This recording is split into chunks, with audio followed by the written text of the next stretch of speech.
Bon, on le sait, se trouver un appartement à Montréal ou même s'acheter un condo ou une maison, c'est pas facile en ce moment. Puis on a rencontré un nomade urbain. Lui, il a décidé qu'il n'avait plus de domicile fixe. Donc, il gère une compagnie technologique, mais depuis le mois de septembre, il garde les animaux des gens qui partent en vacances. En échange, il vit dans leur appartement, leur condo, leur maison. Donc, on se trouve actuellement dans l'arrondissement du plateau Mont-Royal, devant ce qui va être son nouvel appartement pour les 3 prochaines semaines. Je m'appelle Thibaut Renouf, je suis entrepreneur en technologie et je suis nomade à Montréal. Être nomade, c'est que j'ai pas de domicile fixe. Je suis en mouvement tout le temps et j'ai pas une adresse permanente. Avec le Covid, de plus en plus de personnes ont pris des animaux et veulent retourner en voyage maintenant que c'est un peu plus calme. Puis ça coûte cher souvent de faire entretenir son animal par quelqu'un extérieur. Moi, ce que je fais, c'est que je viens dans votre maison, je m'occupe de vos animaux et vous retrouvez votre maison propre. Au début, je vivais de location de chambre sur Montréal et puis avec le Covid, j'ai dû arrêter. Je me suis retrouvé en dehors de mon appartement puisqu'il n'y avait plus de touristes qui venaient pour louer les chambres que j'avais à proposer.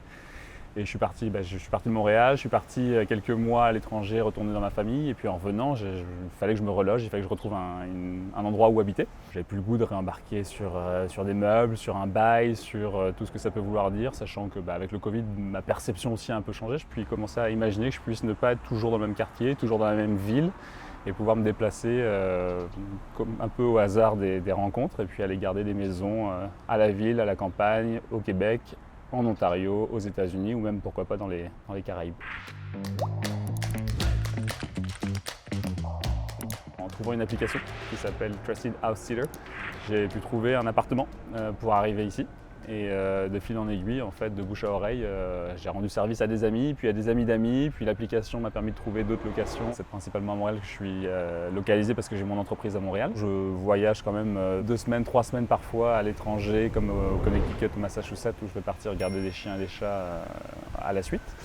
Mais sinon, je suis allé en Ontario pour garder une tortue. C'est quand même l'animal le plus exotique que j'ai gardé, quoique j'ai gardé des cacatoès, des chevaux, des poules, beaucoup de chiens, beaucoup de chats surtout, mais bon, on a des poissons, on a des plantes. Pour ma part, c'est un mode de vie qui me correspond maintenant à cette époque-ci de ma vie. Après, je comprends que beaucoup de monde ont besoin aussi d'attaches, de maisons, d'avoir des familles, d'avoir des animaux. Donc je suis arrivé là en septembre, je me suis demandé si c'était possible et réaliste. Et en fait, je me demandais si j'allais pouvoir le faire et à quelle complexité ça aurait de faire ça.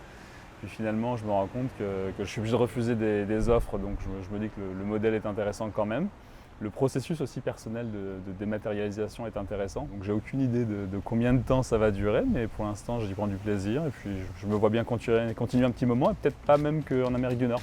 Je me verrais plutôt voyager, même dans des zones plus exotiques.